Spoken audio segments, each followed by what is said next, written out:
वो उनकी अपनी पार्टी है, ये फैसला उनको लेना। और देखिए अलग तो वो होता है जो साथ में हो। वो एनडीए में थे कब? एनडीए लोकसभा के चुनाव के वक्त भी नहीं थे, विधानसभा के चुनाव के वक्त भी उनको गिनती में तो कोई रख नहीं रहा। किसके दौर को जंगल राज के नाम से जाना जाता था? तो 90 के दशक में क्यों बिहार से इतनी बड़ी संख्या में पलायन हुआ? आज भी 90 का दौर अगर लोग याद करते हैं तो उसको सिर्फ और सिर्फ डर और भय की वजह से।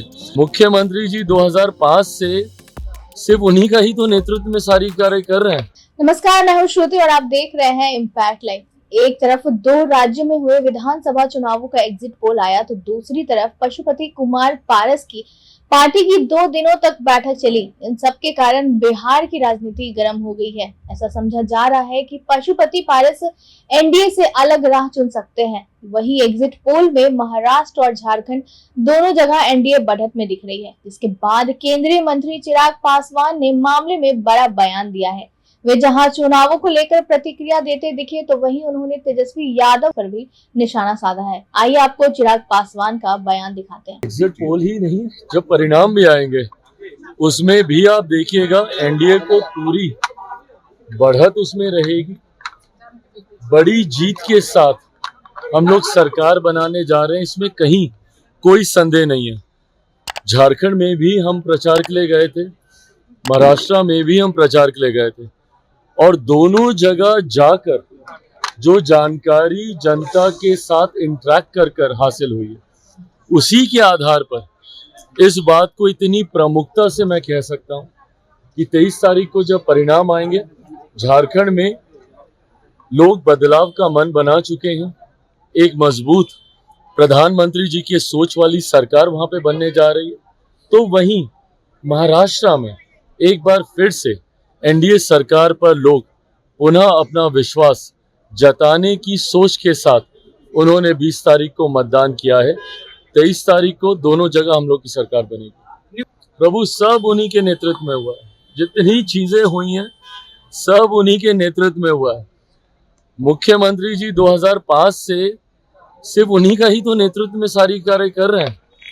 मतलब इतनी लोगों के अंदर होड़ है, हर चीज का श्रेय हम कैसे ले लें?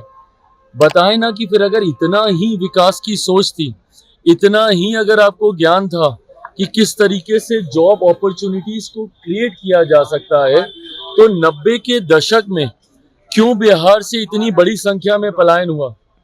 आज भी 90 का दौर अगर लोग याद करते हैं तो उसको सिर्फ और सिर्फ डर और भय की वजह से जो पलायन यहाँ से हुआ है, वहीं से जो पलायन की श्रृंखला शुरू हुई है। कौन उसके जनक थे भैया? किसके दौर में ये पलायन शुरू हुआ? किसके दौर को जंगल राज के नाम से जाना जाता था?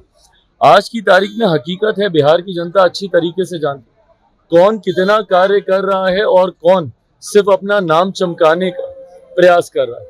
ऐसे में आपको जिसको श्रेय लेना है आप श्रेय लेते रहिए, हम लोग जनता का विश्वास जीतते रहेंगे। चिराग पासवान का बयान आता है, कहते हुए नजर आते हैं कि उनके चाचा पशुपति कुमार पारस कभी एनडीए में थे ही नहीं। वो क्यों कहते हैं कि एनडीए से उनको बेदखल कर दिया गया है, वो बाहर हो गए, वो कभी एनडीए का हिस्सा तक नहीं थे। आप भी देखिए इस पूरे वीडियो में क्या कुछ कहते हुए नजर आ रहे हैं चिराग पासवान। इस पे क्या कहना है? आगे बोल रहे हैं एनडीए से अलग चेक करेंगे। तो भाई वो उनकी अपनी पार्टी है, ये फैसला उनको लेना है। और देखिए अलग तो वो होता है जो साथ में हो। वो एनडीए में थे कब? एनडीए लोकसभा के चुनाव के वक्त भी नहीं थे, विधानसभा के चुनाव के वक्त भी उनको गिनती में तो कोई रख नहीं रहा। तो अलग तो वो होता है ना जो किसी चीज का हिस्सा हो। वो एनडीए में थे कहाँ? कि सीएम नीतीश तो 2005 से ही उन्हीं के नेतृत्व में काम कर रहे हैं, लेकिन उन्होंने पशुपति पारस को जिस तरह से एनडीए का हिस्सा नहीं बताया वह चर्चा का विषय बना हुआ है। अब देखना यह है कि पशुपति पारस आगे क्या करते हैं। ऐसे ही तमाम खबरों के लिए देखते रहिए इम्पैक्ट लाइव। शुक्रिया।